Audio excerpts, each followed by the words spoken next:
Welcome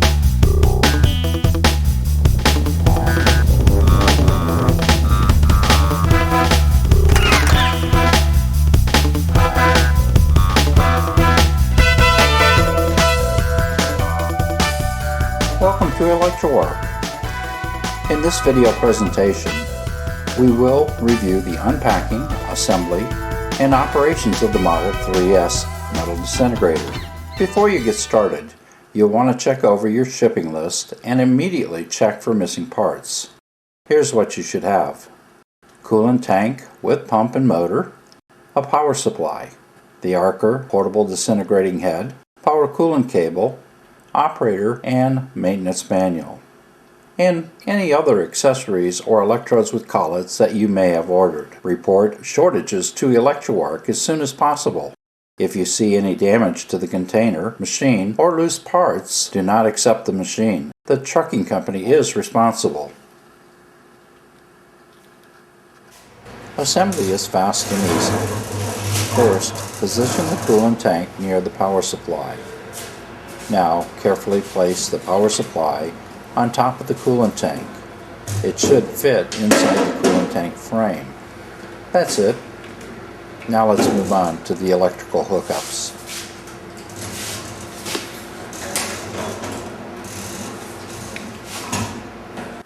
Let's plug in the blue male connector. It is keyed and will only go in one way. This connection is for the coolant pump motor. Next, we're going to insert the heavy-duty male plug into the back of the coolant tank. This cable is the disintegrating power and will supply power to the power coolant cable fitting. Now it's time for the power coolant cable. Carefully thread the female fitting onto the brass power coolant nipple found on the coolant tank.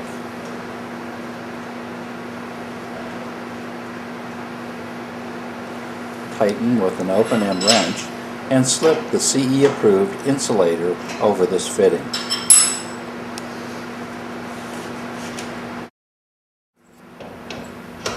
Install the Arcer head into your down feed support. You will find the 1/2 inch by 2 inch long straight shank arbor a convenient means of holding the Arcer head. With a 3-point chuck or 1/2 inch end mill holder, you can use the Arcer head in any drill press, lathe, mill, radio drill, CNC, and any of our magnetic fixtures. Now let's connect the power coolant cable to the Arcer head.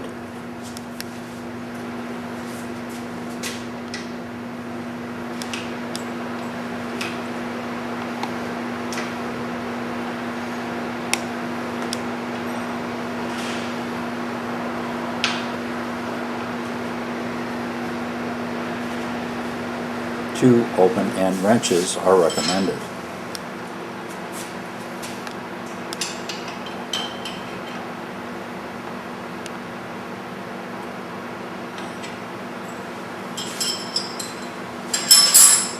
And slide the CE sleeve over the fitting.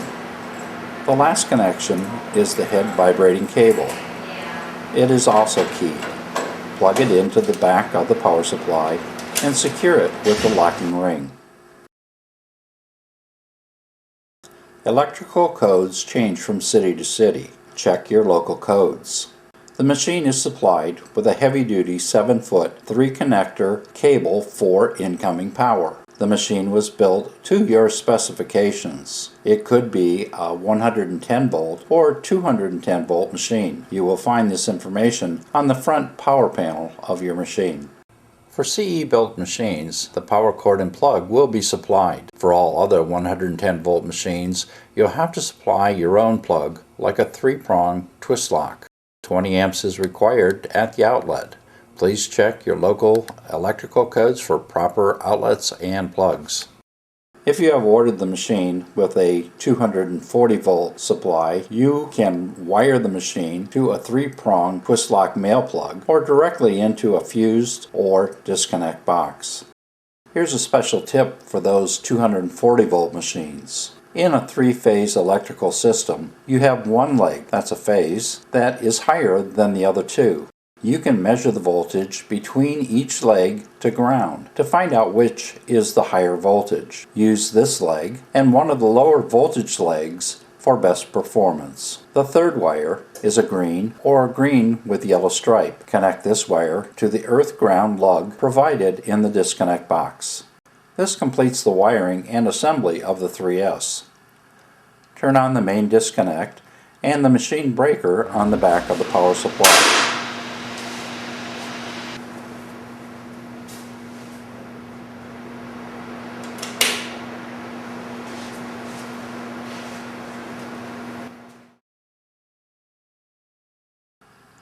To add coolant, you will need to separate the power supply from the coolant tank.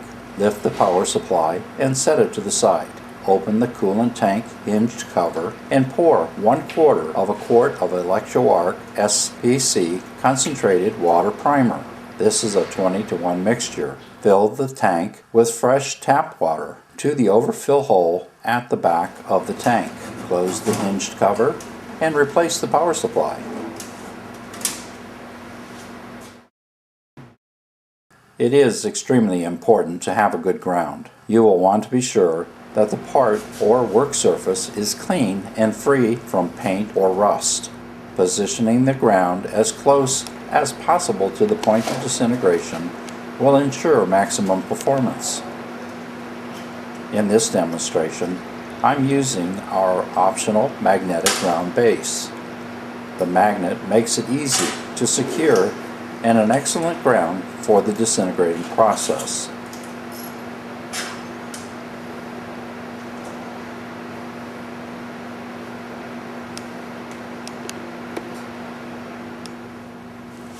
If the part to be worked on is heavy enough and clean, you can get a good ground through the work surface as you see here. Light parts should be secured with clamps and hold downs. Our cast iron part has a 3/8 4-flute broken tap that is 3/4 of an inch deep. Using the heat selector chart found in your manual, we see a .187 electrode is called for and the heat selection on the power supply will be set at number 5. Go ahead and set the heat selector now. Each electrode size has its own collet. Slide the electrode into the collet, leaving about 3 to 5 inches sticking out.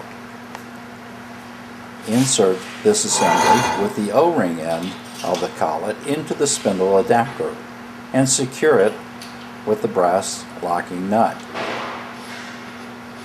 Use 2 5/8 open-end wrenches to tighten the locking assembly.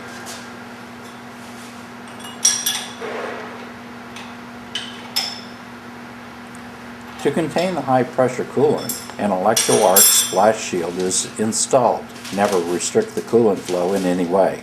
This will cause the machine to overheat and the part could be destroyed.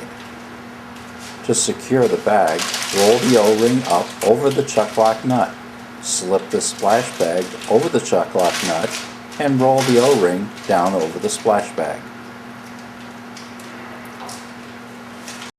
Finding the bottom of the hole is easy.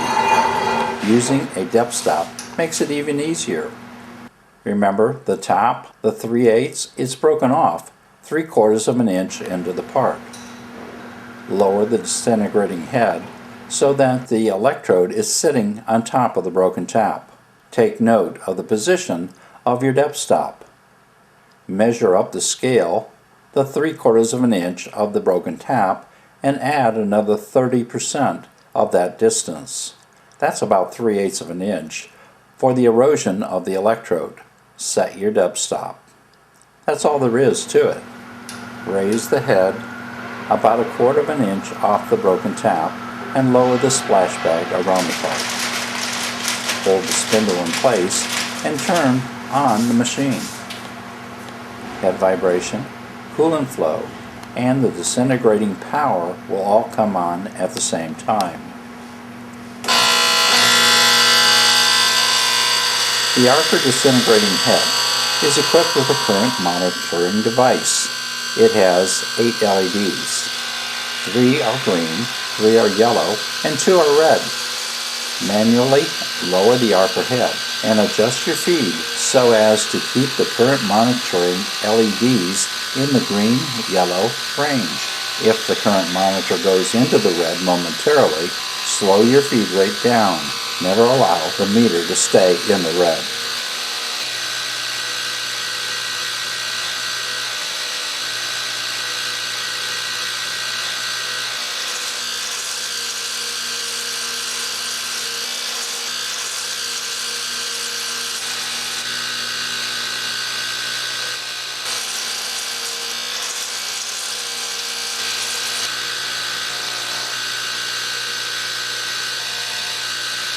Continue the process until the depth stop is bottomed out.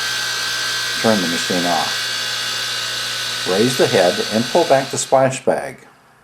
Now, using your Electro Arc tapered magnetic picks, remove the core and the 4 cutting flutes.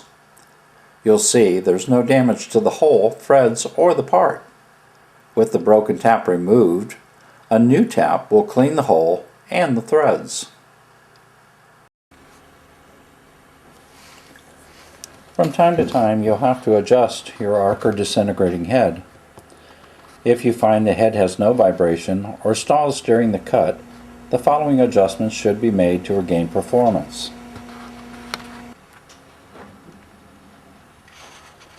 First, with the machine turned off, find the adjusting nut at the nose of the head. The adjusting nut controls the amount of up-down movement of the spindle shaft. Loosen the adjusting nut by backing off the socket head bolt found in the adjusting nut and rotating the adjuster clockwise, removing all the up-down travel. Now, rotate the head counterclockwise 1/3 of a rotation and lock the adjusting nut.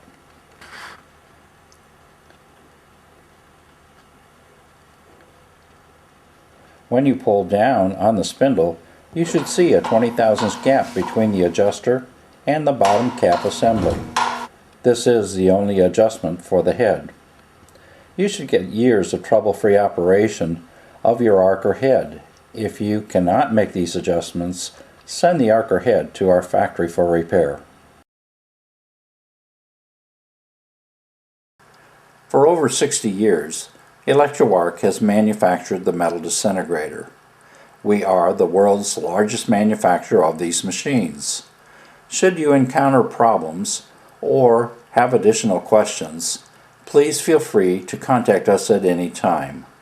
Thank you for your purchase and enjoy your new machine.